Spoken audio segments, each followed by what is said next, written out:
the Latina Leadership Podcast, the podcast made for Latinas by Latinas. Get comfortable, amiga, and enjoy the conversations. Hola, and welcome to another special episode of the Latina Leadership Podcast. This time, on these several episodes that you're going to see, there might be 2 or 3 of them, but on this special episodes, we are here in Nashville, Tennessee for the Mom 2.0 Summit. Actually started in Houston, Texas, just FYI. So on this episodes, we have some incredible conversations on this couch right here. I mean, I'm talking about amazing conversations. We had a few people crying, like behind the camera. We had a few people spilling everything out there. I didn't mean to do that. They didn't mean to do that, but they had very intuitive insight. They were very excited about coming here to the Mom 2.0 Summit. And so I just wanted to get these conversations going because I know how it is to come to these conferences and how excited you are about joining in and talking to people who have the same interests that you do. Being able to connect with them.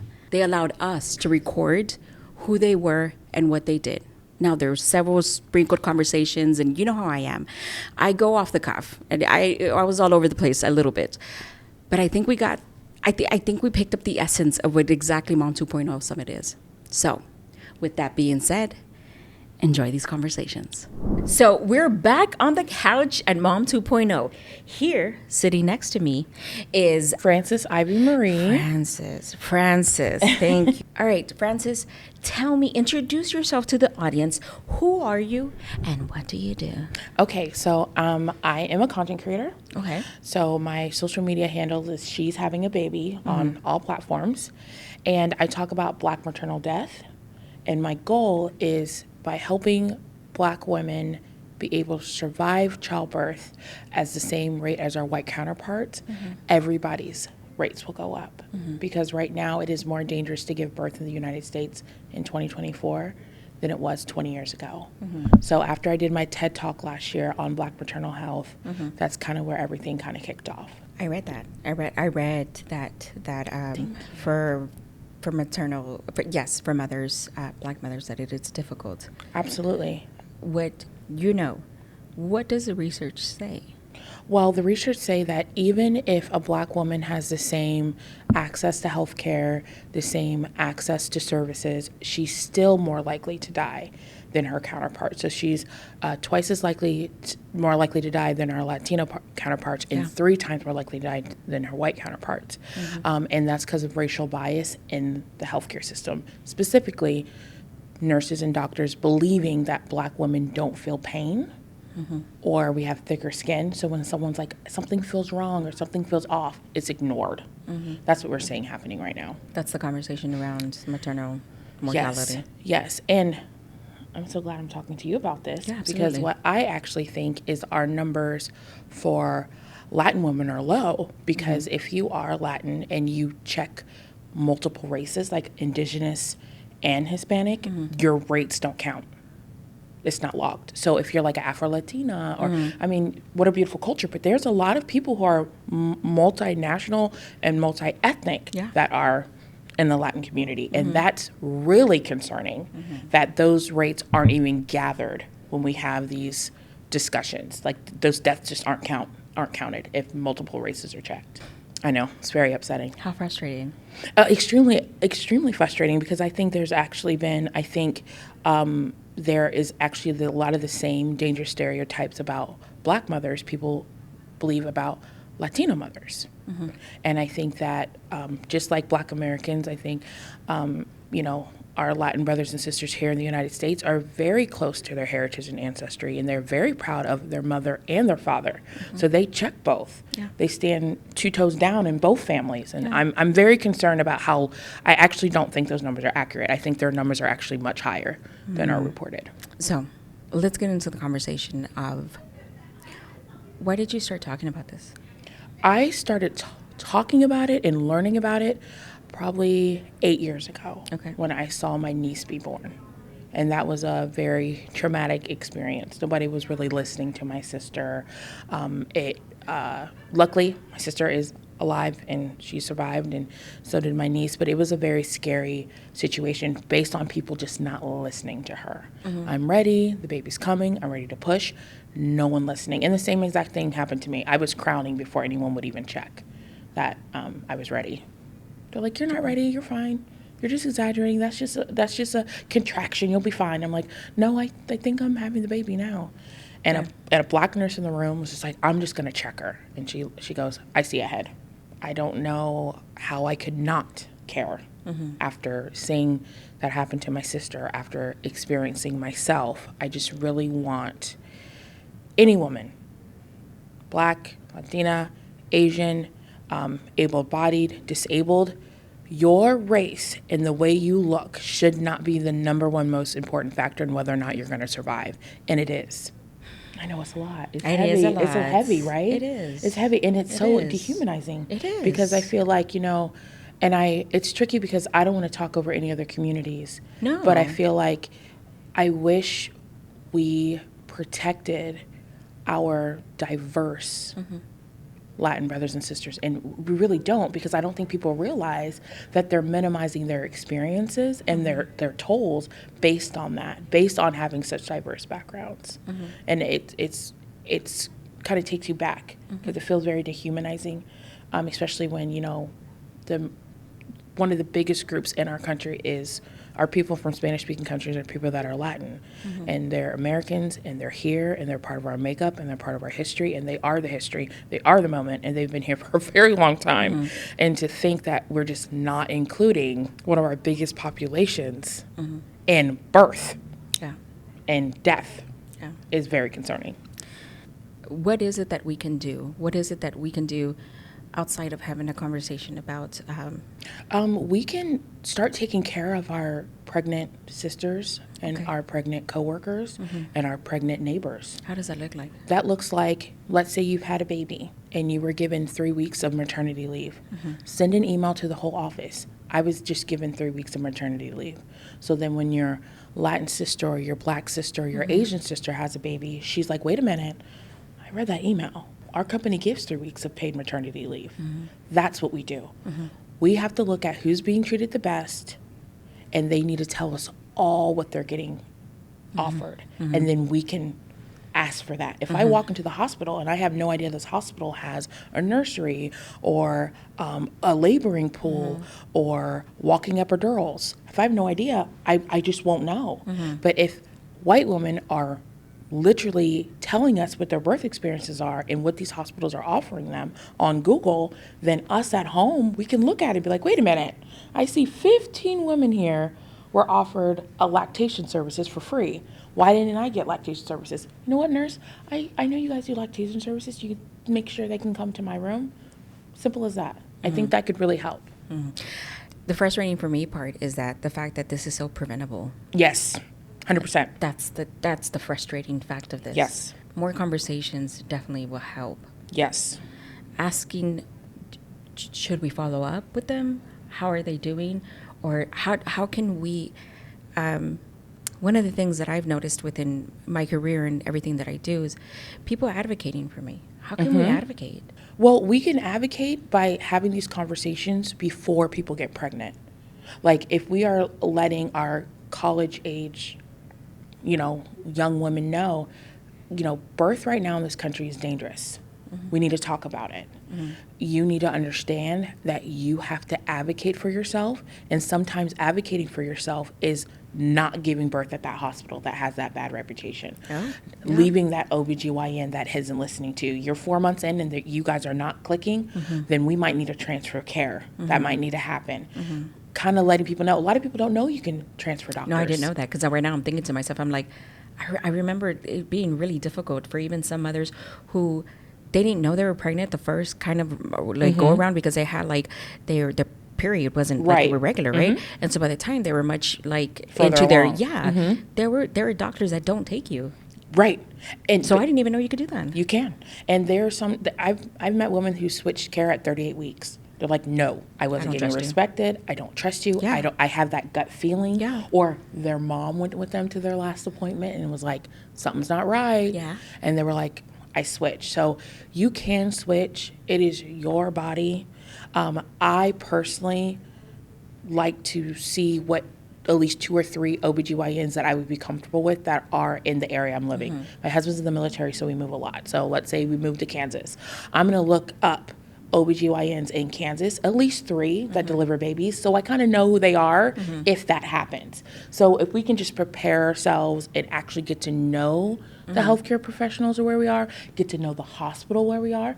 Do you have a history of high-risk pregnancies in your family? High risk OBGYN. Yes. Yeah. Let's find the high-risk OBGYNs now. Yeah. Okay. I might not be pregnant, I might not be thinking about it, but let's say it happens. I know the closest high-risk OBGYN is 30-minute drive. Yeah. But I know where they are, and I know who they are.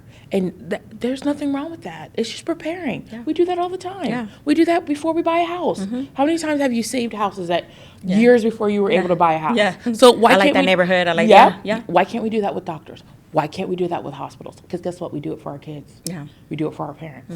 So we need to start doing it for ourselves as women. You know, one of the frustrating parts is that it's easy. They tell us to like, oh, ask for a second opinion, shop around for a doctor. But when it comes to a specialist, it's like, well, this is it. You're here. It's very difficult. That's it. Yes. And you have to trust because they're a specialist. They're a Yep. specialist. But it's They less know what they're difficult saying. if you've done the research beforehand. Okay. So same thing, if you had a child that wore glasses, you would probably look up those eye specialists beforehand. Like, okay, I'm going to just see what we have around. And you're probably going to find 2 or 3 that you like their website, they take your insurance, you like the review. You're not going to just settle on one. No, And yeah. again, what I'm saying we do for everyone else in our lives, our kids, our parents, even our friends. How many times have you done research for a friend? Yeah. But we got to do it for ourselves too. So let's talk about resources. Yes. Where can we start with resources? Your local, your state page, your state like health pages will have a lot of resources. What state funded programs that are available, early start, formula programs, extended Medicaid. Many states are doing extended Medicaid now. So after you have the baby, you have health insurance for 12 months. But what does that look like? You know, WIC does referrals now. Oh, they do. Let's say you're having a hard time like breastfeeding or you're needing extra services. WIC has programs now. Yep. Ah, you see, I didn't know all of this. See, I didn't know either. I didn't know either. Until listen, all I know is something someone else wrote down somewhere that I could read it or someone else telling me. We assume, because that's the human thing to do, we assume when we get pregnant and we're in that woman's health space, people are giving us everything they possibly can. Yeah. Unfortunately, you got to ask. You got to know. Sometimes I feel like they give us just enough to get us out the door. Yep, 100%. It's Yeah. gotten so routine. It's like a factory now. There's like, okay, step on the scale. Okay, do you have a headache? Yeah. Nope. No bleeding? Nope. Okay, see ya. See you in 2 weeks. It's like, wait a minute. I'm so stressed. Like, I need to take a breath. Like, give me a cup of water. Like, let's talk. Like, then I can remember that I'm having that back pain or actually I am a little dizzy. But when you go in, stressed about the doctor's time and you feel rushed, how do you ask your questions? There's a reason why they don't do community PTA meetings, like parent-teacher conferences. Yeah. It's just the teacher and you. Yeah. But there's a time slot, and it's calm most of the time, and you kind of know what you're going to be discussing. I don't know why we're not doing that. Tell me what we're going to be talking about at my next appointment so I can think about it. Prepare. Exactly. Yeah. You know, tell me, you know what, the lobby's full, but I just want you to know half of those patients aren't even my patients. We're fine. Reassure me. I had a doctor do that for me once. She's like, I just want you to know it's a full lobby, but most of those patients aren't mine. I have time for you. And then I actually asked the questions I needed. So doctors have a lot of fixing up to do on their end too. So she's having a baby. Yes, ma'am. Where can we find you? So on TikTok is my main platform. Okay. So she's having a baby. So she's plural having a baby. And there you can find resources for WIC, food assistance, breastfeeding help, the death rates broken down by race, all free. There's no paywall. And there's also my TED Talk on Black maternal health, all linked on TikTok. Everything is on there. TikTok for free. Everything's right there. Thank you. Thank you for coming on to the podcast and giving me a very much insightful conversation. Yes, thanks for having information on a very much needed conversation. Yes, and human to human, I really appreciate that you're here, and I really appreciate y'all taking the time to reach out to your Black sisters here. So Absolutely. y'all are just been such an amazing part of Mom 2.0, and I hope you guys are here every year. So thanks for having me. Thank you, Francis. You're welcome. Thank you. Hola, and welcome back to the couch here at Mom 2.0 Summit. Who do I have the pleasure of introducing and meeting? Tell me your name and what you do. My name is Jules Chan. I am with Jules Unboxed. You do unboxing. Yes. Okay. Let's get into it. So you do unboxings of all types, or just there's a certain type of unboxing that you do? I do mostly like kid unboxings, like, so I do like mystery boxes. I do it on, my platform is mostly YouTube, but I do everything on every platform. So I do, you know, I do like a lot of mystery unboxes, a lot of squishmallows. So Squishmallows. yes. That's a lot of kids. How love did you that. get into unboxing? So during the pandemic, a lot of people were staying at home, and I noticed, you know, like there was a lot of things that I didn't have a lot of things to do while I was stuck at home as well. And I just noticed, you know, like, why don't I do this? And so I was stuck at home, and my niece and nephew, they were like, hey, Auntie, while you're out flying, I'm a flight attendant by trade.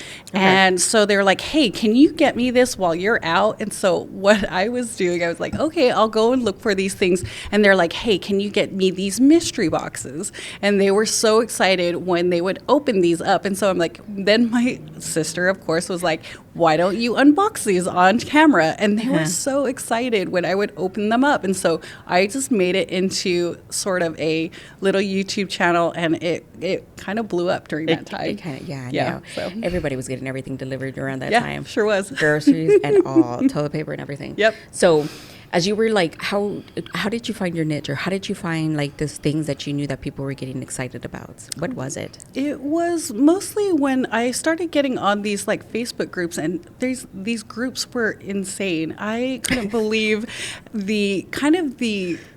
it was these forums that were like, hey, this is the cow that we need to get, and you need to get this, and da da da da da. It was so incredible. And so when I started seeing kind of that traffic, and then I started doing these the YouTube, it was incredible where it started just kind of gradually showing all these like views and things like that. And so it really was kind of a lot of fun during the pandemic. So it had to be. it was a lot of fun. We were all trying to it's been find a lot of something fun. to do Yeah, during the so, pandemic. you know, people were watching Tiger King, so I remember Right? that. I definitely remember that. So you're doing unboxing, Yes. and you're trying to get the audience, and you've seen the Facebook pages, and they were very intrigued.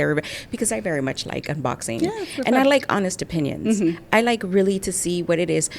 Have you found yourself now you're getting approached to do unboxings? Yes. Or okay, Yeah. so so Yes. you've reached that level of success. Yeah, Okay. well, sort of. Yes and no. Okay. Yes, some people will reach out. Hey, I have this thing and that thing, and we would love to collaborate. Yes, so it's very flattering. You have to kind of pick and choose what you want to try and do, because you will get approached quite a bit through your through what you want to collaborate with. Yeah. So yes, it's a lot. Yes. Have you ever heard of unclaimed postage, like Yes. stuff? Have you had any of that?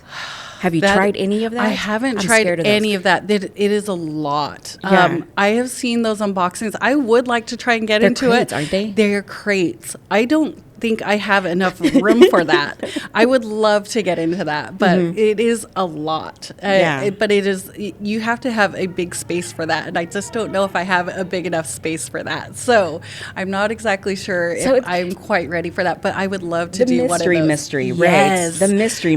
Oh, I would So you unbox kind of, when you get everything. on mystery boxes, you kind of know like Yes. the products that they have. So sometimes they send it to you, and you're like, I might expect this, I might get this, I might get that, Yes. and the excitement is real, right? But the unexpectancy of a completely Completely. untransparent box that you get from the postage, and I've Yes. seen them, Oh, and yeah. people be like unclaiming some items. I'm like, what was that? Yes, I'll take a Gucci bag.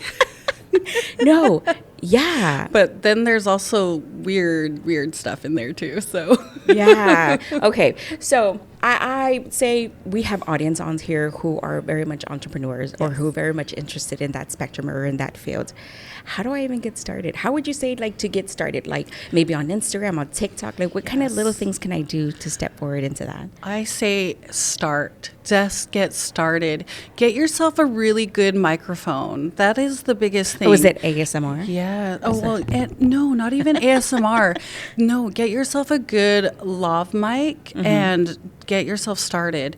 You just need your camera. I started out with my phone and get yourself a little good tripod. Start on your little TikToks and get started. That's all you need to do. I got a lot of a swift kick from my sister. Yeah. And she goes, just get started. And that's all you need to do. It is really, really the first thing you need to do is just get started, because that is the hardest thing, because I was nervous. Yeah. I'm going to be honest. Yeah. It is really the first thing you need to do, and you get a little nervous, and the hardest thing is hearing your own voice, and you're like, is that my voice? And you're just like, ooh, is that really how I sound? And knowing and learning how to do the editing, if you're going to be doing the editing, it is really intimidating, but there are so many resources at your hand, and it's awesome. And you have so many disposals by doing YouTube. There's so many YouTube tutorials. It's fantastic. And you can find so many good resources, and they'll teach you how to do it. You can find a lot of amazing resources to be able to do that. There's so many great things to learn. Yeah. Okay. So I am very much one of those who watches them. Yeah.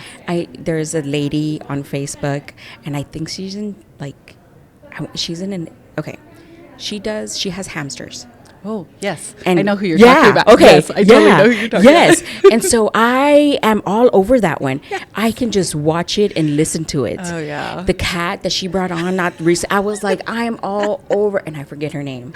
Oh my gosh. Now I'm gonna forget her name. No, I love her. She's amazing. She is. Oh, yes. I don't have hamsters. I don't think I'll ever have hamsters. No. But I'm very much interested in what it is she's feeding them. Which goes to show you that there is there's a platform for everyone that's going to just watch hamsters for like hours. Yeah, definitely. Right? No, yes. Us, clearly. us, clearly. There's very much interest in what she is purchasing for them. Agreed. The wheels, the little ceramic pots, and all those things, those little trinkets. And oh my I like watching all the goodness. tiny sticks. You know what? I think a really great space to start, if you really want to get started, is those little mystery balls. Oh, yeah. With the tiny, the miniatures. Many of those. Right? Yes. The mini brands. Yes. Mini brands are fantastic. I have a lot of those. I do Disney. I do a lot of Disney. I do a lot of Squishmallows, mini brands. So many things to unbox. It's So many. so many, too many things. It's amazing. But yes, I think the crates are a little much because I have no place to put it. No. The crazy, Yes. I like watching those, but some people get very tired, and then sometimes it's the same stuff. It's Yes. clothes. Yes. And it's clothes in one mission shoe, and I'm like, Yes. okay, perfect. That's probably not something I want in my house. And I try to do giveaways so I don't have to keep it. Yeah. And then my sister's kids, they benefit in a lot of those Squishmallows. Oh, those kids in those beds with those Oh squishmallows. gosh, it's more them. Squishmallow than bed. It is. It is. My niece now has a hammock for her squishmallows, and I was Yes. like, okay, too many, and they're like, no, Too many? Yeah, Yes. no. And now the boys they're really into them also. Agreed. It's very much a centric place to be Yes. with the squishmallows. Like if you're into Completely. them, you're into them. It's for all. Yeah. Yes, agreed. Yeah. Jules, oh my God, thank you so much for coming on here and having a course. conversation with me. Thank I'm you for learning. having me. I'm learning. No, absolutely. So where can we find you? I am on YouTube at Jules Unboxed. Jules Unboxed. Is that Instagram and TikTok also? Everything. Instagram, Facebook, TikTok and Instagram. Yes. Yeah, All of awesome. them. Yes. Thank you. Bueno, entonces, thank you so much for coming on here and sitting on the couch with me for I a love few it. minutes. I know.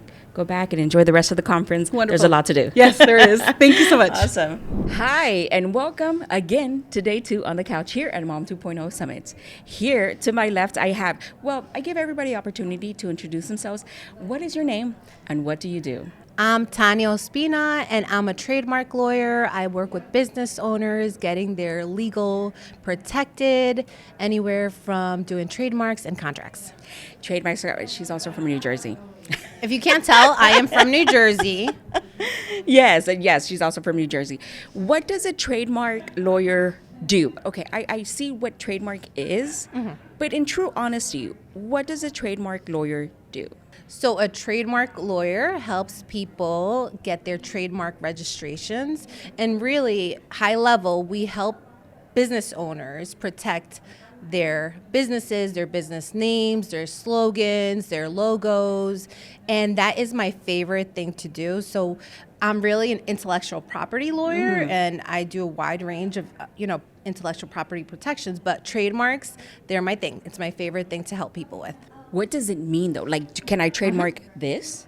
Can I trademark a name? Can I trademark a saying? Can I trademark a logo? Like, what does intellectual properties and physical properties and visual properties? All right. I'm all over the place. Yeah, that's a lot of questions. I'll answer them. So let's start first with what is intellectual property? So it really is the law of creation. So it is the law of creation and how you protect what you create. So it's my favorite. I really do believe as business owners, as people, our greatest asset is really our minds, the human mind, and what we create and what comes out of it, right? Like this podcast. Yeah. You had this amazing idea to start a podcast. So intellectual property covers that, protects it. It basically deals with how do you protect it, how do you enforce it. And then trademarks, you can trademark really anything you use to identify your business. So, and how really you make yourself different than other people. You have this really special podcast. It's about Latina leadership. So people know you for that, right? Yeah. And it really makes your brand. You have conferences because of this podcast. Yeah. You do a lot. Yeah. You're in commerce with you have these Yes. corporate sponsors. Yeah. So how I tell people is you protect what's important to you. I mean, people have come to me wanting to protect 12 things. And I'm like, whoa, okay. Is all that really important to you? Or, let's prioritize your trademarks because I think that's important. Not just the legal firm fee. There's a legal firm fee. There's a filing fee from the government. Yeah. These are just government filing fees that you have to pay the government. Yeah. So you can protect. And so now let's talk about what you can protect with the trademark. So you can Okay. protect your business name, your slogan, logos. Then you can protect like a stylized logo. And that Like a font? No, that's like if a stylized logo is like what you use, Like the actual, like the this, graphic? like the graphic. Okay. You could protect that. Okay. Right. So that works, and you really want to protect the stuff that you use and is important to you. So you protect that, and then you apply for a trademark registration. There's different classes, so there's different companies that exist using the same name. For example, Dove. Dove Yeah. company, the Dove chocolates company exists, Yeah. and then the Dove soap company right. exists. Yeah. And it's two different companies. It is. Protected in different categories, which we call classes, and they exist. So one thing they can't protect is the name, right? Dove. No, Necessarily they because do protect the name. They do protect the name, but Dove is a bird. So, because there's so much like entities, and it's really, for me, it's confusing. As a person with OCD, I gotta know, like, where are your lines? You can protect the name as is used for business, but you can't protect, say, if somebody writes about birds in a book. So that's copyright law. That's a different That's type a of different- law. It's still intellectual property. No, but it's important you have these questions Yeah, because yeah. honestly, business owners, I know, and I try to explain it, and it's a very complex It is. type of law. It is, And I yeah. try to explain it in very short tips, like business, intellectual property tips in a very short way. And I'll give you like the high level. So Okay. that's copyright law. Okay. That Okay. talks about really blogs, what Yeah. you write, right? It's like Oh, blogs, which you write the book. People copyright books. Lyrics. Okay. And that's why, they have all this back and forth in the music industry. Yeah. With that's why Taylor Swift, she re-recorded, her albums Yeah. and all, Yeah. so it's like all this, so that's another type of law, but Okay. I also do copyrights, but mainly my thing is trademarks, and Trademarks. I feel like trademark is so important. Okay. Why would it be especially important for a business? for businesses, and especially for Latinos? There's these really poor statistics about Latino business owners that only 10% of us have trademarks. That's very low. It is. So what happens is that there's an education piece that's missing. We don't really understand what a trademark is and the benefits of why you get a trademark. So that's why I believe it's so important to empower people with education. So I have a lot of webinars and seminars that are free, so people just learn because I've had the experience where people will have calls with me and they'll just be like, I know a trademark is important, but what does it mean? Like, why should I get a trademark? Yeah. And then we go into that. So I do a lot of education. So business owners should really educate themselves about a trademark. And they should. I think even new business owners, it doesn't matter whether you're a seasoned business owner or a new business owner, you should really consider a trademark because that's the only way that you can protect someone from stealing your name. And it gives you like practical ways to stop them. Yeah. It's like, hi, I have a trademark registration. Stop using my name. Oh. It's really business owners. We're so busy, right? We have a million things to do. We can't really spend the time on a lawsuit or trying to fight someone to keep your name. So I think trademark. Is it the cheap way to go? Trademark your name before you try to sue somebody to stop using your items? I don't like to use that word cheap, but honestly, it's like a really practical way and less expensive. Yes, absolutely. That's the lawyer. I right? try to take the way, because honestly, if it's taxing on my mental health and my stress level, and if I have to think about it, and they're like doing work around it, yeah, I want to know what you're doing or not doing. Like, for example, there was me and my husband were having this conversation. There's like a tagline that we've been using lately, and we don't mind it, but we have a certain color to it, and it's up on our stuff, and it's everywhere that we do it, right? And then we've seen some people using it, and we're like, okay. Now the phrase itself it's open to everybody. Obviously, everyone uses it, but this is very specific to our brand, our colors, our style, it's very much infringed on our entity. Oh, wow. So I'm guessing you haven't trademarked it yet. Probably not. Okay. Okay. No, so, we haven't. So that's one thing that I tell people. Is it important to you? And it sounds like it is, right? It is. And I tell people, okay, if something's important to you, like, the person that came with quite a long list, I said, well, what's really important to you? And if it's important to you, you want to be able to stop people effectively. You don't want to get involved in lawsuits. If you have to litigate, that means go before court. A It's judge, like different for the USPTO. But if you want to do that, it could cost you like tens of thousands. Yeah. And that's not something you want to. Quite honestly, it's a lot of money for a business owner. It is. So a lot of business owners, they decide to find another name, or they're forced to rebrand because they don't really have the money to litigate. I've seen that happen. So you've seen it happen. I've seen it happen. I've seen some people go in different directions, and they've had to. We had a friend who got there. She owns a coffee. She started a coffee a coffee brand, and so she imports the beans from Guatemala. But then she sought out a roaster to roast the beans to be able to give it a certain taste. Like it was a whole complex thing, and she likes to call herself like a coffee connoisseur. Yeah. So anyways, the roaster took the same recipe and white labeled it and put their brand on it, and she was like, that's my same ingredient. He's like, yeah, we didn't sign a contract. So that's another, so not necessarily trademark, but that's contract laws. And I say, and I'll say this in Spanish, a veces los latinos somos muy confiados y a veces somos no confiamos. And it's weird sometimes because we'll be confiados with the stuff that, like the contract stuff, right? We'll tell people all our proprietary information and we'll be like, okay, here you go, I trust you with it. And then they'll do stuff like that. Yeah. So it was a lot. Pena. No. See, and I was like, and she was like, you know what, whatever. So she had to switch up her recipe, go find another roaster. And she was like, this time I'm signing a contract. I was like, I think you need to do more than sign contracts. I think you probably need to get lawyers involved. Because obviously people really they obviously brewed it. They liked it. And she was like, people were telling her, this blend doesn't give me heartburn.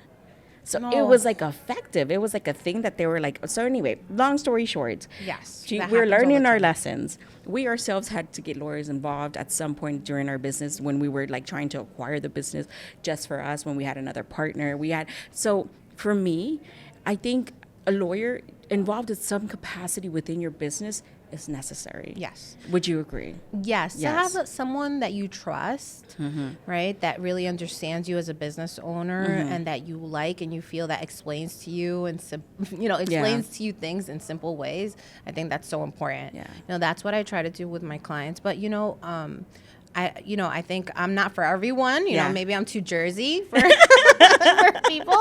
So, but I do think everyone should have a lawyer that they trust in their business, that they can really just ask anything, and then they'll give them honest advice and not. So everyone practices differently. I practice with flat fees. Yeah. If we're going to speak in Spanish, I'm going to speak in Spanish to you. If you need, so I'm very flexible with certain things. Okay. But I really just think find someone that you trust, and or that even can introduce you to other people. Because sometimes people come to me with other areas of law that I'm like, okay, I don't do that and I don't handle that, but I will, connect you with someone that does, because that's important to me too. Yeah. I want to be able to share my network with my clients, Yeah. and because at the end of the day, if my clients are not doing well, they're not going to be my clients for No, they're long. They're not. not going to be business owners for long, right? No. So I want to see Yeah. my clients do well too. And then in the Latino piece, I'm just like, I just want us Latinos to really get smart about our contracts and our trademarks and really protect Well, our any stuff. business owner, any business owner needs to get smart about their Yeah. contracts and everything that they do. In true honesty. And again, this goes for all business owners. This goes for anybody trying to hit that entrepreneurship space.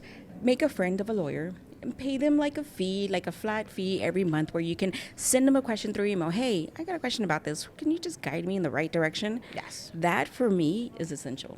Yes. So important. Okay. So where can I find you? If I got a question, if I want to seek your services, ¿dónde te puedo encontrar? So I'll give you my website. Okay. So the Ospina Law Firm, THE Ospina with a POSPINA lawfirm.com. And then on Instagram, Tania Ospina ESQ, TANNIA Ospina ESQ. And then on LinkedIn too as Tania Munoz Ospina, before I got married. Yeah. So you can find me there. And I'm on TikTok too, but I just started my TikTok account. That's okay. Let us know. What is it called? Tania Ospina ESQ. Esquire. Yes. Yeah. Okay. Yes. Thank you for coming on to Thank the you for podcast. having Thank you for me. having a conversation with me. I really, really enjoyed this. Me too. I got a lot to learn. So No, this is. With that being said, yeah. You're doing great. I mean, I'm so excited to be on Yeah, this too. yeah. And I mean, I think, all business owners, I'm happy to work with them, but Yeah. I think, Latinos, there's just I'm connected to my people. Yeah, And I just want to see more of us own our trademarks, Uh-huh. really, and own our copyrights, and really be able to be do smart things about it. practically. And like you said, mental Yeah. health, Yeah. right? Yeah. You think Don't stress yourself over the no, little you don't need things. to stress yourself over a lawsuit, over a settlement. Yeah. We don't need that. Yeah. We need to be worrying about happy things like spending time with our children, going to see the Yankees. Go down. Did she? Was that a yeah, I think that was a back to the Astros. Oh no. Oh no! Sorry, I forgot. No, I forgot. No, you're I fine. forgot. God, my friend Carolina is from New York, and she's like, the Yankees all day, every day. I'm like, okay, Carolina, Go you know where Astros. you're at. Go Astros. No, with that being said, thank you for coming on to the podcast and giving us all this beautiful insight. Thank Gracias. you. That was so fun. Hola, and here we are again, day 2 of Mom 2.0 Summit. Here to my left, I have every opportunity. I do this to everyone on the couch. Okay. What is your name and what do you do? Hola, ¿cómo estás? Thank you for having me Absolutely. here. Mi nombre es Ana María Castañeda, and I am wanting to grow as a content creator with something that I call A Vida Hermosa. A Vida. What does that entail? What does A Vida Hermosa entail? What exactly is it that you do?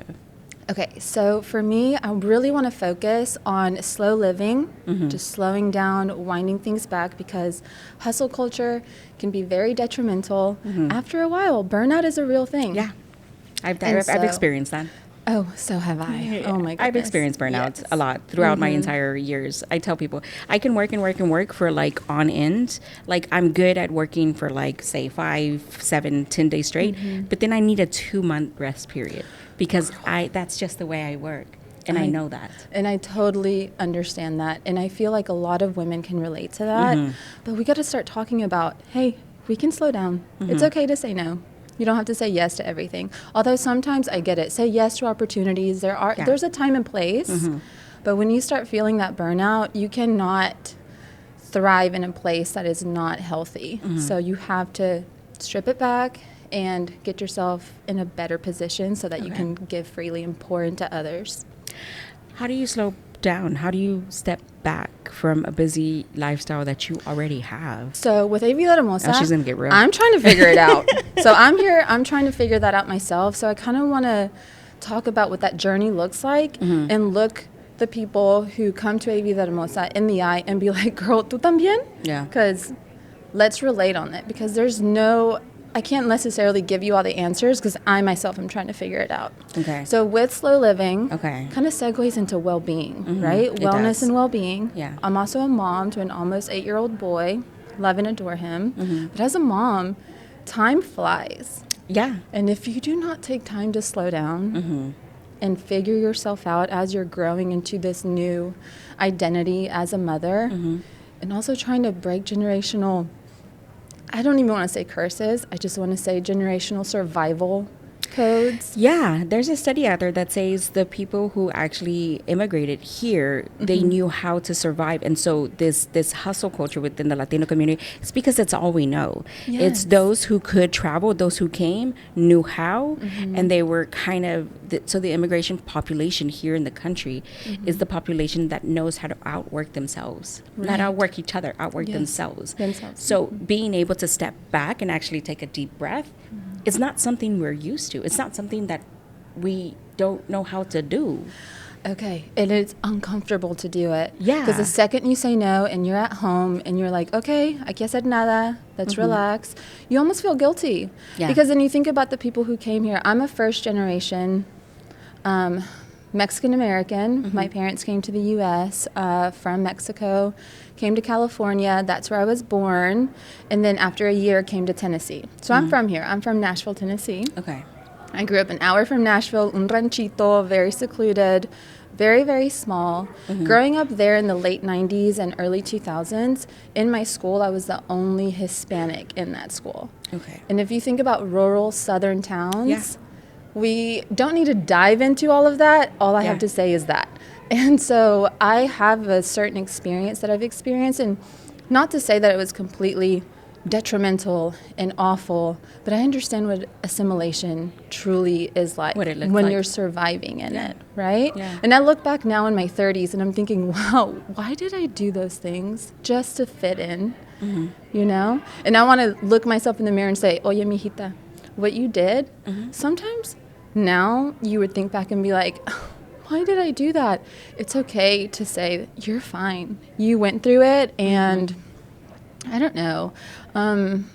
You can do so much better by just understanding that what you did was not your fault, or things that happened to you were not your fault, and you can just learn and teach your younger generations to Is that do where we better start and be better. to self-heal and be very much aware of the reasons maybe why we did them, why we started it. Right. So how do we teach ourselves it's okay to step back? You don't have to continue to do that. Well, see, that's kind of where I'm trying to learn. Okay. I'm in the huge learning process right now. Absolutely. I'm not an expert at this. Yeah.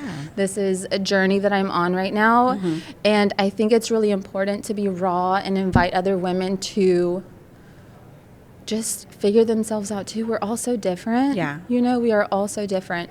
And I think it's important too to take time to heal. And that's where I'm at right now. I just Okay. would really like to take the time to look myself in the mirror and strip everything back and understand that it was okay to go through what I went through. Actually, not okay.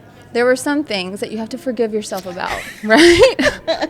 Yeah, because you think back on it and you're like, who the hell did I think I was? And it's okay You to know what I'm saying? change. Like, I said some things that I regret to this day. I did some things. I talked about somebody. I was you know what I'm saying? And so, yes, it's okay to forgive yourself for it, but you have to take accountability also. Well, hey, Right? that's very important. And I'm not trying to paint it out as if I were doing these horrible, awful things. Yeah. No, it's just what I'm trying to say is that there comes a time where you understand that there are boundaries. Yeah. And you can't just allow people to have access to you at all times whenever that can lead to burnout. Yeah. Like saying yes all the time can just be very detrimental.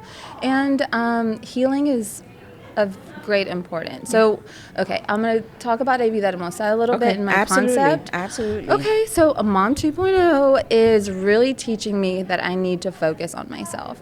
Okay. So being here from Nashville, I have Spanish radio broadcast advertising background. I worked with a company that managed over 14 radio stations in the Southeast. It was the biggest Spanish radio broadcasting company here. And it was, their headquarters were in Nashville. So it's really interesting to have learned quite a bit about our Spanish and Hispanic consumer and all of that from the Southeast. I learned so much, and I just realized, oh goodness, what in a world where I grew up feeling like I was the only one, because for a long time I was the only Latina in a room, and I didn't realize that so many of us could relate to that. Yeah. I'm now in my 30s, and I'm actively seeking out those friendships and relationships to just be like, okay, we're together. Yeah. Like we can relate to each other. And I know everyone's experience is different, but there's a common denominator in a lot of it, and we can just really relate and start healing. I mean, I'm a mother to an almost 8-year-old, and I think about how quickly these past 8 years have gone, and I don't want the next 8 years to just fly by with me surviving on fumes. As a mother of a 21-year-old son, yes, they go by quite fast. Way too quickly. Way too fast. Yeah. They're a completely different person. I know. And so you want to enjoy that personality as opposed to his personality later. You want to be able to know who he is at his core, as it is extension at his place of rawness. At such a young age, they know who they are. Yeah. They just start to conform, or they don't know. They now their world is, they see what the world really is, and they try to manifest something else, and you're like, so when you get to know them as little people, you're like, you're still the same person. And they come back around and they go back into who they were when they were little. It's a whole conversation. Bueno, I know, we can talk about motherhood all day long. Yeah. And I mean, that's something that with A Vida Hermosa, it's just kind of something that I want to invite women to just be raw, and you don't have to be all put together and have all the answers. Because a lot of us are just figuring it out. And as a first-generation Mexican-American woman, I almost called myself girl, but it's been a long time since I've been a girl. It's just okay to understand that your parents' sacrifices aren't in vain. Yeah. And it's okay to get out of the scarcity mindset or scarcity mindset. Yes. And just live in abundance. Yeah. Yeah. Oh my goodness. Bueno, La Vida Hermosa, where can we find you? So you can find me on Instagram under A Vida Hermosa. There's a dot in between each word. I'm a big Spanglish speaker, so for me, So am I.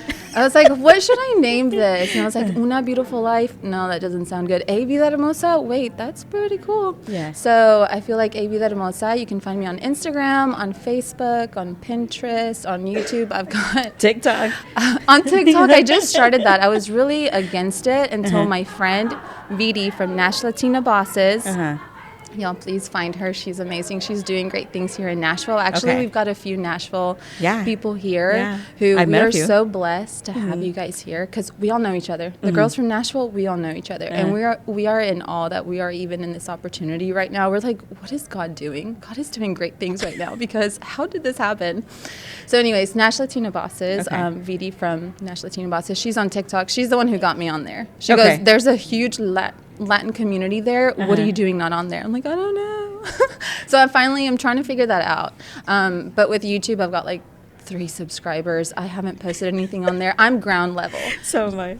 So I'm like, I'm just starting. I'm on the face and Instagram. That's it. Yes. That's as much as I could, because I you know what, it's just a platform that Hispanics use a lot, and so I know that I can find them. I know TikTok I know they're on TikTok, pero it's a whole other platform that you gotta learn. I call it el tiki-taki. I'm like, how do you even... No, yeah. No, pero entonces, thank you so much for coming on here, sitting down with me for just a couple of minutes to have a conversation. Gracias. Oh my gosh, el gusto es mío. Muchas gracias. We'll be talking soon. Bye.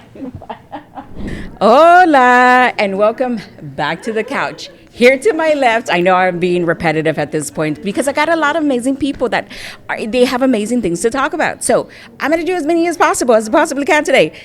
Oh my goodness. I'm excited. I'm really, really excited about the people that I'm having on the couch today. Tell me your name. What do you do? So I'm excited to be here too. Thank you. A little fun fact is I actually found you on Instagram and I followed you and I submitted a request to be on your podcast and then look where I'm at. So I was like, oh my God, I didn't know they were going to be at Mom 2.0. But anyways, to answer your question, I am Priscilla, founder of Powerful Authentic Queen, and it's an online space where we empower women that have been sexually abused and gone through domestic violence to reclaim their power after trauma. You know, we had a conversation yesterday because we're going to be doing something called Mind, Body, and Soul, Latina Soul, in May during Mental Health Awareness Month. And part of that, I was talking to the girls that I was telling them that I want to. There's a section that I want to include on childhood sexual trauma survivors, and it's just to. I don't know how it's not to pay homage. It's just to bring it up and give it awareness, because as women of 30, 40 years old, it still affects us. Yes. How did you find yourself in this space? So pandemic. Yeah. Right. We were all forced to just be inside. And I kept being let go from, so I was working in property management at the time, property project management, construction. And because of the pandemic, they kept letting go people, bringing them back on, letting them go. And then I was like, okay, I'm tired of and I've always had an entrepreneurial spirit. So I was like, how about I just take this opportunity of being let go and having this free time to focus on just starting my own business, right? And my own thing. So I signed up for a business course. And in that's how Powerful Authentic Queen came about, because it was just well, this is something that I'm passionate about, and it's something that I'm passionate in, helping women reclaim their power and just, like you said, it affects us. It happened to me when I was, 5, 6 years old, and still in my 20s. Now I'm in my 30s.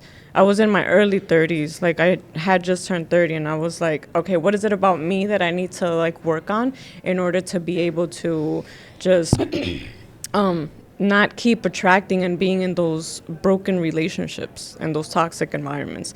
So that's how Powerful Authentic Queen came about. Thank you. I'm excited to have you on the couch because I think there's a longer conversation we can definitely have about this. Where are you located? I am currently in Nashville. So I did relocate to Nashville. I'm originally from New York City, so. Yeah, I got that from the accent. So really? I was like, yes, I'm I so did. excited. I still have it. People are like, no, we can stay here. I'm like, good. Okay. I'm a proud New Yorker.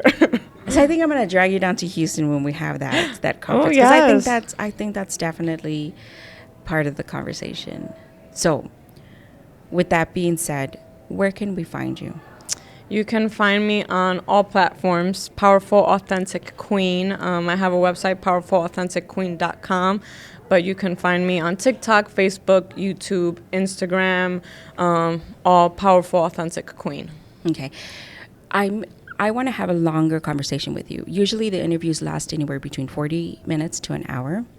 Can I take that time? Can I commit you to take that time with me? Absolutely. Let's do it. Okay. And you say you're located in Nashville? Yes. But I like to travel, so I'll go. But to have that podcast, to have that individual podcast, because this is going to be a compilation of a lot of the interviews that I had, but I want to be very intentional with your interview. Yeah. But so I truly do believe this is going to go on the compilation also, but I want to have a separate conversation with you. Absolutely. I hope you allow me to do that. Absolutely. Is that okay? You Okay. got my word. Yeah, absolutely. Entonces, I think we're getting all the amazing things. I'm building out the things that we're doing. You heard it first, right? Mind, Body, and Latina Soul coming in May, so stay tuned. With that, thank you. Thank you. Sitting next to me here on the left, please introduce yourself. What are you doing here at Mom 2.0?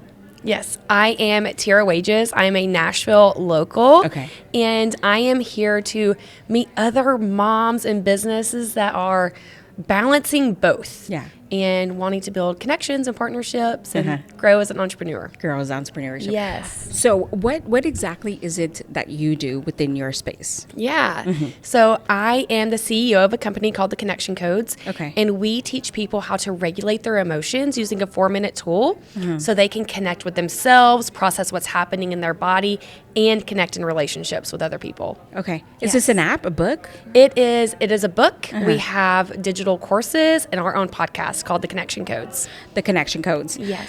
So why mental health? Why mental health? Oh, that's a great question. So our company was started by a marriage and family therapist who struggled in his relationship for 30 years and was desperate to find an answer. And he and his wife went back to school. They found the answer. They created this incredible system. And when my husband and I went through it, we already liked each other, but it changed literally everything for our relationship. It's a night and day situation. I didn't know marriage could be like this. And so I worked my way into their business, and now I am running everything behind the scenes and helping change other women's lives and relationships through using their framework. So this framework, it's 4 minutes, and there are courses, there's a podcast. Why is it beneficial? Why this? Why did you select this? Okay, that's a great question. Emotions are firing in our bodies all day. And we were taught as little kids to ignore those emotions. So picture a kid running on the sidewalk, they scrape their knee. We immediately as parents were like, you're okay, you're okay. And the kid is like, I'm not okay, I'm hurt. So what we're doing is we are telling our children unintentionally that what they are experiencing isn't real and that they shouldn't experience it. And we do it continuously as our kids and as we grow into adults. And so now we become adults that we don't even know what we're feeling anymore because our entire lives we've been told to ignore it. Yeah. And what that does is it affects our focus, our confidence, our gut, our cortisol levels, our health, how we communicate with each other. It affects every area of our life. So they created a tool that helps you relearn what those emotions feel like, so your brain can actually breathe, so you can process what's happening in your body, so you're not held down by shame or fear. You can actually live to your highest potential. And the biggest benefit of that is you can now use that tool to communicate with others. Yeah. So where can I find it? Where can I find you? Yes. So a great place to start is our podcast, the Connection Codes. The Connection Codes podcast. Okay. But you can also find us on Instagram at the Connection Codes, and send me a DM. I would love to send you our free tool. Yeah. So you can dive in for yourself. So outside of that, outside of the podcast, where can I find like the rest of the tools? Where can I like purchase like maybe some course? Yep. Connectioncodes.co. Okay. Yes. Connectionscode.co. Connectioncodes.co. Codes. Yes. Yeah. Okay. Yep. They're Okay. the codes to connect. Yes. I like that. Yes. Well, thank you so much for coming on here and talking to me and having this amazing Yes. conversation. I'm going to go look at it. So I Okay. might hit you up. I might send you a DM about that. Please. Because again, I'm all about mental health. Yes. So I'm very Yes. curious about what you got I going on. would love to show you our tool. Yeah. Well, thank you. Thank you so much for coming on the couch and talking to me today. Thank you. Thank you. So here nice to to my be left, I here. have Aubrey. Yes. Aubrey, what are you doing here at Mom 2.0? Sure. So I am the head of communications for an organization called the Entertainment Software Association, or ESA. Okay. We are the trade body representing the U.S. video game industry. So all our member companies are all the video game companies you've heard of. Xbox, PlayStation, Nintendo, Epic, which makes Fortnite, Ubisoft, which makes Just Dance, EA, which makes a ton of sporting games, The Sims. And we typically, ESA, is focused on advocacy, policy work, making sure that we're representing the video game industry, the power of play, the economic impact the industry has on the United States, to policymakers and regulators. But what we are finding as we have conversations about video games is that parents have a lot of questions. Yeah. As their kids are playing games, and 78% of kids under the age of 18 are playing video games, they have questions about online safety, the content of video games. And so we decided to come to Mom 2.0. We brought some of our member companies with us so we could have conversations with parents about the power of play, the benefits of video games, but also all of the tools and resources available to them so they can have fun playing games and eliminate the worry and the stress that they might have. So, the short answer to your question is changing hearts and minds and busting stereotypes about video games. So I read on an article that when children play video games, there's actually surgeons. There's surgeons that they say that kids who play video games actually they use to manipulate these tools to be able to, and they're because it's very precise surgeries.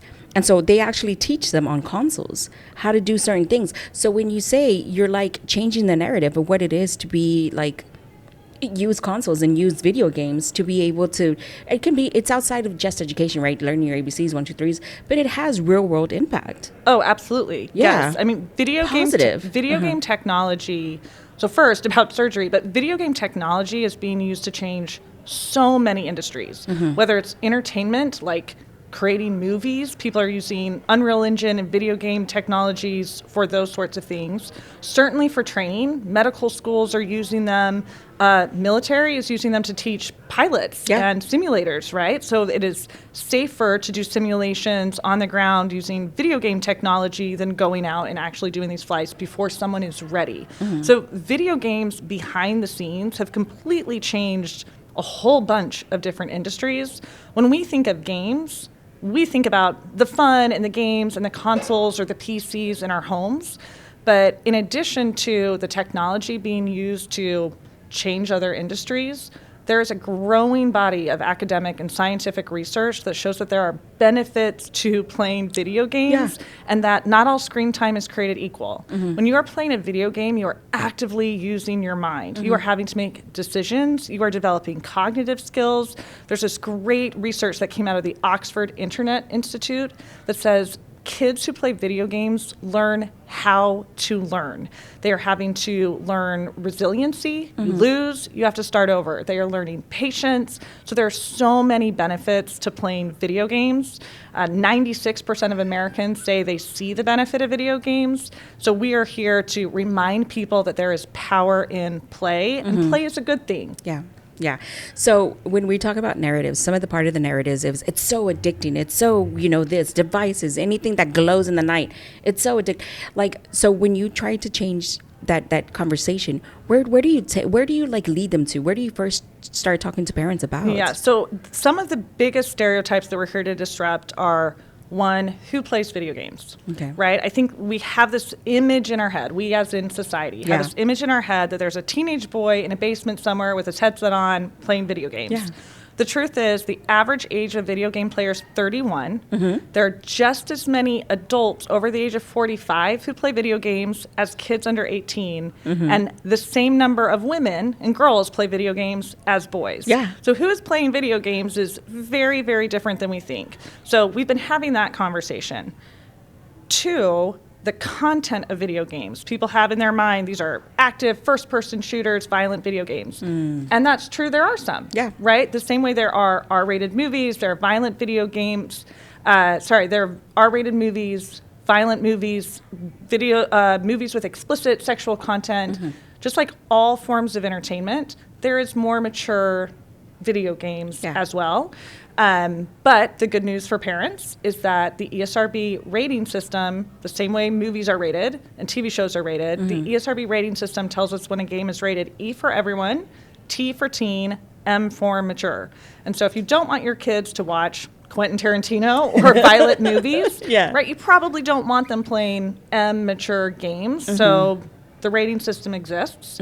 But let's talk about addiction, which is where your question started. That's the narrative sometimes is pushed. Yes. So I do not believe there isn't the scientific evidence that video games themselves are addictive. Correct. I hear people say, my kid doesn't want to stop playing video games. Well, yes, video games are more fun than other things. But when someone spends a lot of time in bed because they're depressed or have underlying health issues, we don't say they have a bed addiction. They won't get out of bed, right? So oftentimes there are underlying mental health challenges that we encourage people focus on those, get help if and when you need it. But if you are finding that your child is having a hard time stepping away from screens, there are parental controls on every single device you can play. So when you get a device, you bring it into your home, set up the parental controls, and you can limit when they play, for how long they play. Okay. And so my daughter, for example, is 10. She is allowed 1 hour of screen time a day. The parental controls are in place. When she has 5 minutes left, the notification goes on, and it goes, it just turns off. So I have set the rule, but I let the console be the bad guy. They're the one who enforces the rule. Yeah. She can ask me through the app, can I have more time? And I very easily say, no. No, you can't. Yeah. Or I'll talk to her and say, all right, you can have 30 more minutes. Dinner isn't quite ready, or you already got your homework done, and I can add time. But it's all through an app. It's password protected, right? It comes to my phone. There's no way to manipulate that. So I strongly believe that the benefits outweigh the risks around that specific issue. Yeah. But parents should feel empowered, right? It's a choice. So if you're going to bring it into your home, be aware of the tools, use the tools that are available to you. Yeah, because we bring every other like electronic into the house, and we make sure we know how to use it to be able to correct it or do what we want. So it is part of the responsibility lies not only on the child but parent too. I didn't know that there were actual parent control things. I didn't know that. They're awesome. They're so good, and they're easy to set up, but they're easy to use. So PlayStation, Xbox, and Switch, so the 3 major consoles, all have parental controls. As soon as you set up an account for your kid, you can choose a couple different things. First, when they can play and for how long they can play. And they're all connected to an app that is on your phone. It's all free. It comes with the console. When you buy the console, the app's downloadable. You just connect it to an account. That easy. But you can also control if they can spend money. So and you don't have to link your credit card. Yeah. Right? So there are parents who are concerned, my kid might rack up money trying to buy expansion packs or skins or different, products, weapons within the game. And I say, well, don't connect your credit card. They can't. Most kids don't have a credit card. So I just give my daughter, $50 at a time when she wants to buy a new game, and we've had a conversation about it. But I also have the permission setting turned on. So she has to ask before she buys something. You can also set controls around age ratings. We talked a little bit about ESRB ratings. If you have the parental control set on, you can filter games by those age ratings. So my same daughter, she can only see games that are E for everyone or T for teen. She can't even see or access the mature games on her Xbox. Oh. Yeah. So that's very important. There's a lot to be learned there. So where, as a parent myself, right, where can I go and learn all of this that you're saying? So the Entertainment Software Rating Board, ESRB, they're the ones who set ratings, but they are also the best resource for parents. They have a website called parentaltools.org. They have videos on how to set up the parental controls on any system. They also have information on the ratings, as well as helpful blogs about literally every game your kid could ever want to play. In addition to the age ratings, they also let you know if games have interactive elements like in-game purchases or the ability to communicate with other players. So do your information. When a kid asks for a game, right, if your kid comes and says, I want Mario Kart or I want Call of Duty, before you just hit buy, go to ESRB's website, read about the game. Call of Duty is rated mature. You may say, buddy, you're 8. It's not time for R-rated movies. It's not time for M-rated games. But, Mario Kart you see is E for everyone. There are no in-game purchases. You might decide, yes, approved. You do get to have that game. So all the information is available. Yes, it does require that parents do a little bit of research, but it's so easy to Google game my kid wants, ESRB rating. It pops up, and you can make that, you can make that decision, an informed decision. And that's why we are big believers in choice. We are big believers in giving you the information and the tools every family needs to make the right decisions for themselves. Parentaltools.org. That's it. Awesome. Aubrey, thank you so much for having the conversation with me today. There's a lot I got to go learn. My kid is already 21. Yeah. I'm still going to go put parental controls. I'm just kidding. Parental controls for your 21-year-old. I love it. Yeah. I love it. Let's do it. We should. Let's do it. He would love it when his hour's up. When is that? I'm sure he's going to be like, Mom, what did you do? I wish I had not. Yeah, he would be so mad at me. Yeah, no, I'm sure his roommates at school, because he's in school, he's in college, and so I'm sure they're not going to like it very much either. They're like, what is your mom doing? No, but I have a 20-year-old who lives across the country from us. He's also in school. And the only person my 10-year-old is allowed to play with is her big brother. And think about intergenerational play, right? So for him and her to be able to stay connected and play and have this relationship, otherwise, what are they going to do? FaceTime What are they gonna talk about? Text sometimes. They get on and they play Fortnite together, Mario Kart together. They play this amazing game called It Takes Two, which requires two people to work together to beat every level. And they are such good friends and have, they're able to talk on their headsets to each other. But to have my 10-year-old and 20-year-old that close, even though they are across the country, it's really special. It's really special. That age gap, definitely, you listen to that age gap and you're like, well, we really didn't have much to talk about. This game is like bringing generational. It's hard to find things for that connect. Kids that far apart in age to do together. Yeah. But video games, I never thought of that. Universally loved. Oh my God. Okay. Well, thank you. Thank you, Aubrey, for coming for on here and having talking to me. me today. Welcome to another interview here on the sofa at Mount 2.0 Summit in Nashville, Tennessee. Sitting next to me here is the author of My What If Year with Alicia Fernandez Miranda. Talk to me about the book. Well, the book, Let's just jump right into it. let's Talk to just me do it. about it. Let's Let's just just do jump it. right into it. I feel Talk to me very about the comfortable book. on this couch. Yeah. actually. No, good. So my What If Year is my memoir, and it tells the story of I was CEO running my own business, was turning 40, and I just had this question in my head of what if I tried all the things I always wanted to do when I was a kid and took the time to do that now at this stage in my life. So I did that. I went and became an intern, taking unpaid internships at all the jobs I wanted to do when I was a kid. And it just so happened that this took place during the pandemic. So there was an extra bit of challenge to get through in my journey. It sounds like a lot of people are overcoming that, the whole, that whole 2020 experience. Yes. They're overcoming all of it. So that was your overcoming year also. That was. It started, my planning for it started before COVID, so it was a surprise. My first internship, which was the dream that I always wanted to do, I got to go to Broadway in New York and shadow 2 musicals. And I was like living my absolute dream life, and all of this happened in early March 2020. Okay. So 2.5 weeks in, I had to rush home. So I was in New York. I had planned for a year to take these internships. I was working on 2 shows, one on Broadway and one off Broadway. And all of a sudden COVID happened. I had to rush home. I live in the UK. I had to fly back home. But I did manage to kind of push through and have 3 other amazing internships during 2020. But I think that certainly I've noticed here at Mom 2.0, it feels like everyone's ready to move out of survival mode. People are ready to grow. People are ready to start dreaming again, and they want to be doing that. So I just got to mine a little bit early, I think. So what made you want to seek out the things that you always wanted to do when you were younger? I was such a high achieving kid. My dad is Cuban. I grew up with that very kind of, immigrant child mentality, get a good education, work as hard as you can. That's how you're going to be successful. So I was always on this path from a very young age.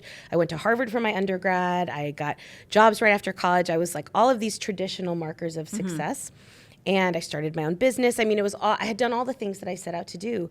And I had twins. When they turned 8, they were in school. I all of a sudden had a little bit more time to think and breathe. And I just realized I was not completely satisfied and happy in what I was doing. I missed trying new things. And I started thinking about all of these, most of them were very creative, artistic things I had been passionate about as a kid that I never got a chance to try because that was not the path. The path was not, I could go be in a musical. I could go work in an art gallery. That didn't seem like it was something that was open to me. So that's not what I did. So this idea just kept coming up. It coincided with feeling not really totally happy and satisfied in my life. And it just really got to the point where I needed to do something different. I knew I needed it. Because what? Because I was getting up every morning and I was not feeling fulfilled in my life. I wasn't feeling like I was living my best life. And I felt like, turning 40 is a big milestone for a lot of people. So it was on the horizon for me, and I didn't want to be somewhere where I was just settled in something because that's what I had chosen. I felt like there were still places to grow, still opportunities to try new things. And so it took a while to get over all the fear and all the guilt of wanting to do something like this. For but yourself. For myself, Because for you had sure. already started your family. You were already well into your years. Yes. And this is the golden time where you start saving money, doing all the adult things that we're supposed to be 100%. doing. 100%. I don't know who put these rules in place. I don't know. Did we all collectively agree to I these don't know. rules? They're not great, I have No, to they're say. not. No, they're not. Because because you're trying to figure out, it's very much expected. Like, you're trying to figure out what you need to do before you go to college. And in college, you got to absolutely know what it is that you want to do. And then after that, you just, you know, you're SOL. You and get your on the second path. breath of, Exactly. yeah. And the expectation that when you are a certain age, when you're a mom, when you have kids, when you're married or you have a business, like that's all of your job is in service to these other people in your life. Yeah. And I'm not saying that that's not important. I love my family. I love my kids. I want to be there for them. But I am also a person with dreams and ambitions and goals. And so the experiences I had in writing this book was my chance to say, okay, for a little while, I'm going to put myself first. I'm going to try these things, not for any reason except I want to experience them. I want to have the joy of doing them. And it was incredible for me. How was the guilt? All the time it was there. It never stopped. I was just able to silence it a little bit more. But of course I felt really guilty. And since the book came out, it's been an amazing reception. I got to tour all over the US last year when the book came out. And every single place I went to, people would ask me, how did you feel about leaving your kids? Because I went for short periods to go do these internships and they weren't always at home. And I said, I bet nobody would have asked my husband that if he was the one that wrote this book. No. But, yes, it was a big deal. No, I'm talking about guilt of actually seeking what it is that you want to actually do. Because we always feel like we have missed opportunities. And that's just everybody aging out of those creative spaces. So the guilt of, I actually have this opportunity to do this. Not everybody has this opportunity. And there's a guilt that like balls within you and you're like, first of all, there's already a moment that I can take this. I'm going to take it. I'm going to take it. It's whatever reason life offered it to me. I'm taking it. That's how I feel. I made it. Yeah. That is how I approach it. I do think there have been so many opportunities that have been given in my life that not everybody has, and I feel so privileged. I feel so blessed, really, to have had all of those. Down from having good parents who were there supporting me, a huge amount of privilege in being able to do this. I mean, it's absolutely something that I don't take for granted. But part of me has always felt like I have been given these opportunities. I have generations of my family behind me who have sacrificed, my family who sacrificed to come to the U.S., and that part of me living that out is to live the best life in service of myself and of others that I could possibly have. And that's part of the desire to write the book. And the best thing about it has been that by sharing my story, even just here at Mom 2.0, other women have come to me and said, I've always wanted to do that. I've wanted to try this. Your story is really inspirational. And that's incredible. And I do feel like that's, sharing with other people. That's the way we get over feeling that guilt, because it's not just about me and my story. It's about how it can help other women kind of see what are the opportunities that are out there for them. I like that so much. So one of the things that I wanted to do, and I still want to do this, but I don't know if it's going to actually happen. No, Who don't knows say if it that. will? Say, yes, it will. It is going to happen. Whatever you're going to say It next is is going to it's happen. good. Well, because I don't know which side I want to pursue. There's several things that I want to do, that I want to accomplish, but I don't know which ones I'm going to want to actually like fall through with. Right. Because I talk about the guilt because I feel guilty. Because I did struggle. I was a single mom for like the first year and a half, and I was completely, my child's diapers and baby wipes were in the back of the trunk, and that's the way I lived life. I lived out of my trunk. I would sleep at families' houses, friends, and that's just the way, that's what life was. And so now that I have this opportunity, and that there's this guilt that still lives within that, why would I let go of what I'm doing now to pursue something else if I was given a chance? Yeah. But I'm thinking a chance, not chances. Yeah. So I still have a hard time, right? Yeah. And so for me, it's always playing it as safe as possible. I know. That is where I was before I started doing this. A very big fear, because I had built a business. I was afraid of leaving it. I was afraid of trying something new. But I think that it doesn't always have to be a huge leap. Yeah. You don't need to throw everything away. That is not what I did. I didn't throw away my business. I didn't throw away my marriage. I didn't throw away my kids. I just said, I'm going to take this short period first. I'm going to try one internship. I'm going to go away for 3 weeks. I'm going to see how it goes. And if everything is horrible, I'm going to come back. I'm going to come back to my business. I'll come back. And I just, it wasn't a year to start. It was a tiny thing. So one is, I think it doesn't have to be huge. Even if it feels huge or if your goal is huge, your first step doesn't have to be huge. And the other thing is that everything you've done up until this point, being a single mom and having your life in your trunk through to what you're doing right now and everything you've built, you're not going to lose that if you start something new. It doesn't just disappear. Everything you've learned, every skill you've built, every experience you've had, you're taking it with you into whatever you do new. So it's not like it just goes away. You're not giving it up. You're not being ungrateful for wanting something else or leaving it behind. You're taking it with you into the next step or the next chapter. Yeah. And I think it's exciting. It is. It is very exciting. Scary and exciting. Yes, as you can tell from me, like even saying it out to the presence of the world. And what if the world brings it to me and it's like, all right, here we go. You said it. Let's go. And I'm like, but what if? Yeah. What if? Yeah. So like one of the things that when you said you took an internship, I've always wanted to design sets for live shows, right? So plays, So cool. and all that's what I want to do. Okay. And the other one is that I've always wanted to do, and this is gonna be like what merchandising. Retail merchandising. Yes. I don't know why. I want to be able to select the clothes that are being sold in the stores because I'm like, who's buying this? Oh my God. That's You such a know? good idea. But you could, I did 4 internships. I'm still doing things now in some of them. But like I did a virtual internship in retro dance and fitness aerobics, right? That was like my lockdown internship from my living room. I'm never going to go work in that job. But I'm so glad I got a chance to try it because it was crazy while I was doing it. I was doing like aerobics classes dressed like Barbie in my living room with some woman in Australia. I was doing market research. I was writing social media posts for my boss who's like 10 years younger than me. And she was like, we need to write super Yeezys instead of yay. That's not going to be my job for the rest of my life. But I tried it. I had the experience. I learned from it. I took something from it that I would have never gotten. So I think you should pursue your what ifs, the good ones. You're a huge inspiration. My husband's probably behind that camera. I like, know. Oh my God. What is going on? No. So where can we find you? Like where can we go and grasp more inspiration from you? They're so sweet. Well, I am on Instagram way too much of my time. It's at Alicia F. Miranda, and it's Alicia, Alisha. My book, My What If Year, is available everywhere you buy books, audio, bookstores. Yep. Okay, I'm going to download It sounds audio. just like this. It's just me talking for like 9 hours. No. I did the narration for it myself. I think I got a credit because I have audio because I have it on. You can get it Audible. If you do Audible, you can get it for free. Even better. Yeah. At your library. I have a website, and I really love connecting with people who have read the book and who are going to chase their own what ifs. So I want to hear about your next chapter in fashion merchandising or whatever. Is that after a this. challenge? Do I hear a challenge? Yes, I want to hear about it. Look, I am one of those people who is terrible at playing games because I will put my all to win the challenge.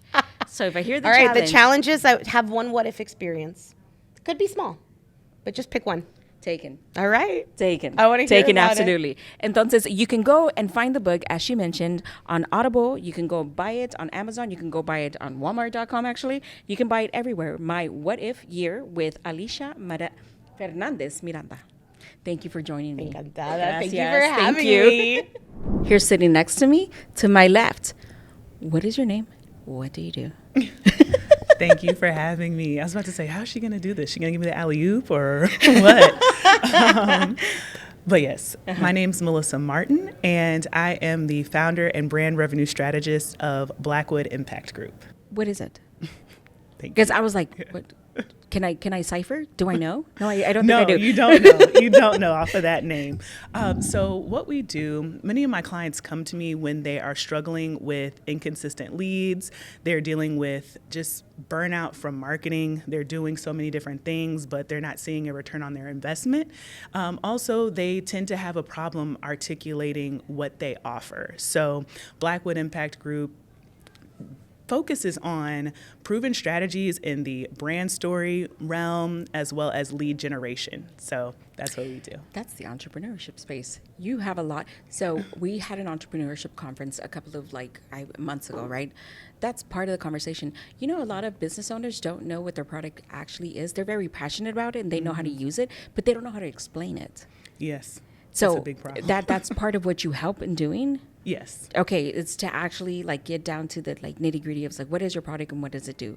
So when those bids and leads, you're talking my language. Yes. Because I can talk to 20 people and one might follow up and that might not even follow through. Right. So how do you help? Right. That's a good point. So I did a roundtable yesterday that was titled Market Smarter, Not Harder. Okay. Build these 5 things to sell more. Very simple title. Yeah. But it worked because people came to the table. So I was like, that's good. The title worked. And one of the things that I was saying is we talk about sales. We talk about we need to drive revenue, but there's not a lot of emphasis placed on the importance of consistent lead generation. Okay. So your leads, the consistent leads is what's going to fuel predictable revenue. Mm-hmm. So without the leads, again, who are you selling to? Yeah. So what I do is I help people in their business build that actual funnel. So starting with how do you talk about yourself, right? Because I believe better marketing starts with better copy. Mm-hmm. So before we get into any type of ad campaigns and websites, we want to go to the sexy stuff on social media.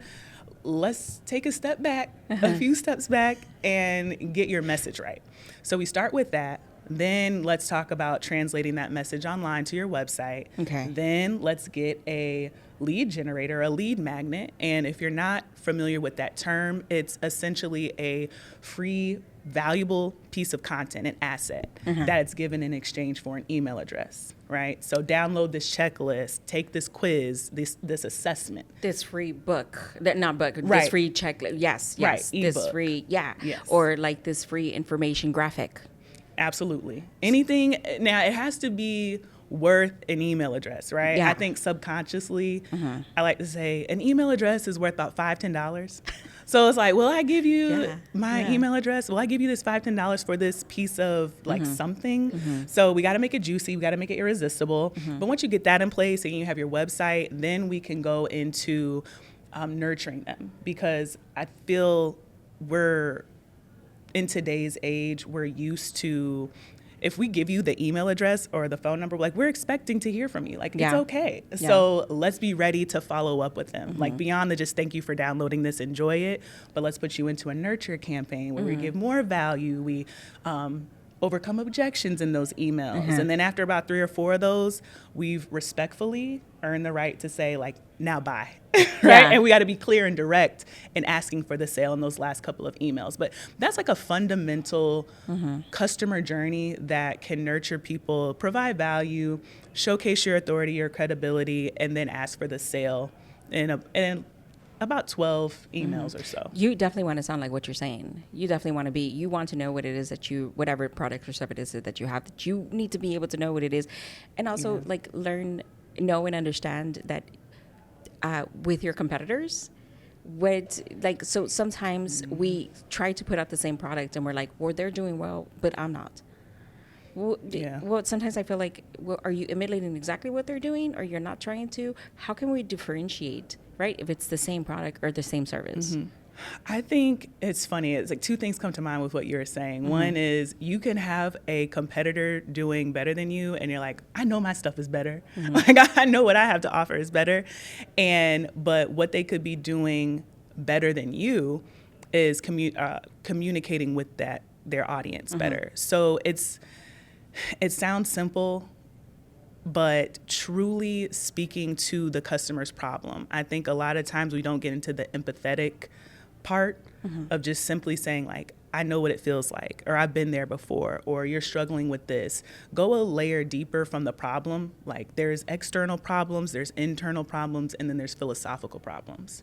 So an external problem could be oh, I need this briefcase because I need to, I don't know, does anyone use briefcases anymore? Why did I say that? Anyway, let's just go with it. Let's just go with the example. So I need this briefcase because I got to carry my stuff and my laptop and my papers and my whatever. The deeper problem could be, well, I really want to make sure that I'm presenting well and that I'm professional and all this and that. And, you know, I got to show up and look a certain way and feel right. Yeah. And then philosophical could be in terms of like, from the company's perspective is, you know, every professional deserves to show up in their own right. And you know what I mean? Like getting just to that deeper level of why someone would want that product or service. That's what I think there's a lot of disconnect in messaging.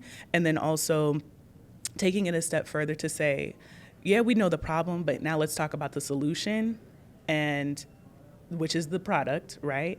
Then a step further and deeper is the transformation. So going from, you know, A to Z. Like you started with this problem, and now because of the solution, your life looks like this, and you're so much more happier. So really articulating those types of points throughout your messaging is going to get people to say, I understand what this is for me, and I see what life is gonna be like after I do business with them.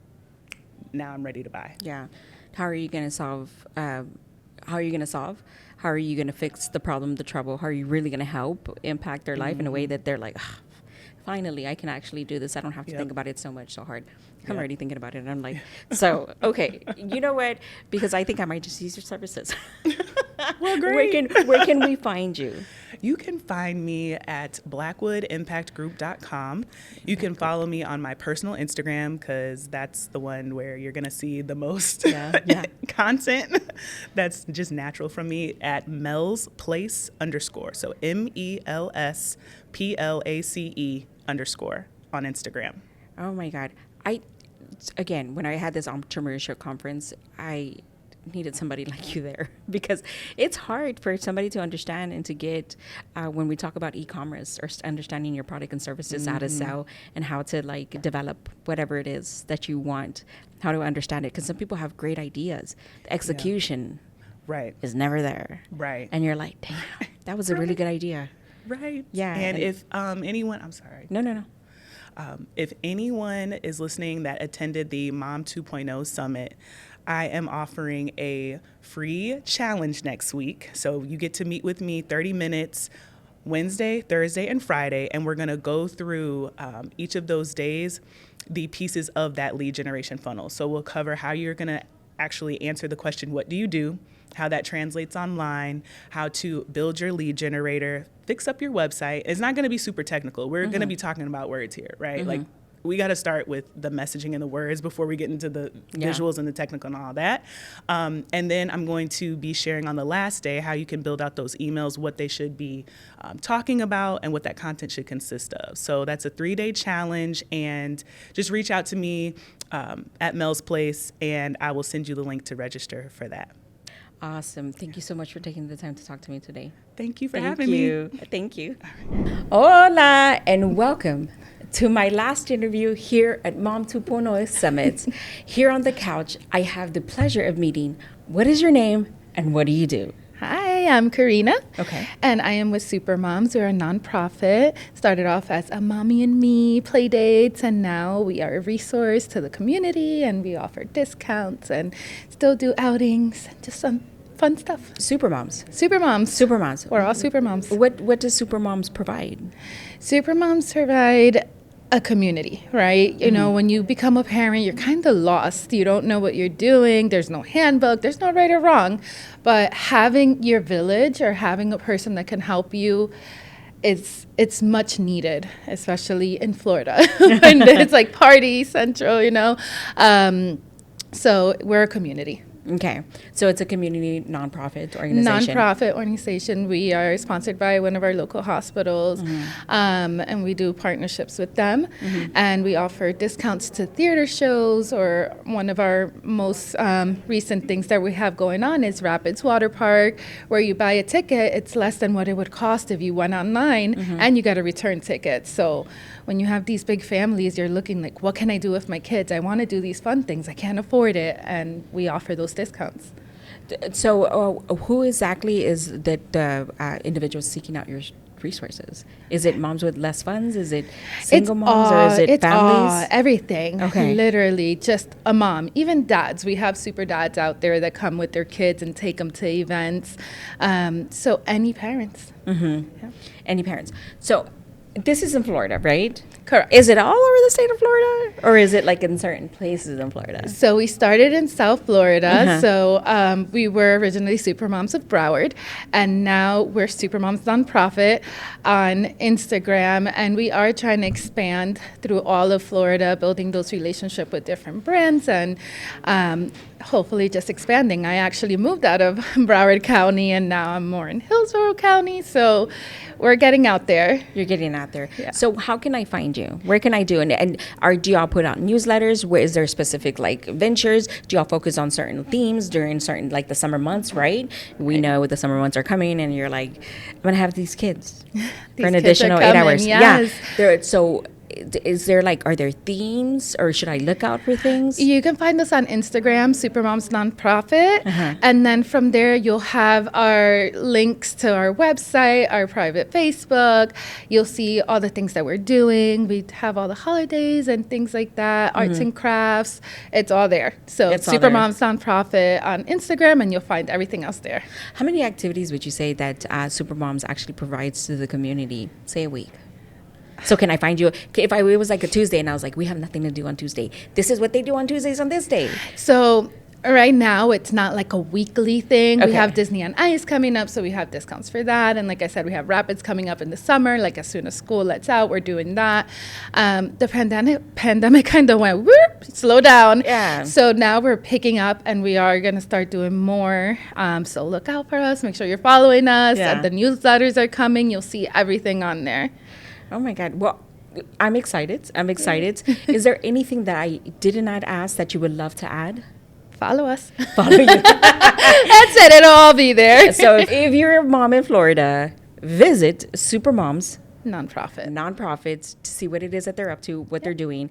Go, because it sounds like you're providing entertainment to the entire family. That's it. That's it, right? That's it. Okay. Keep everybody sane.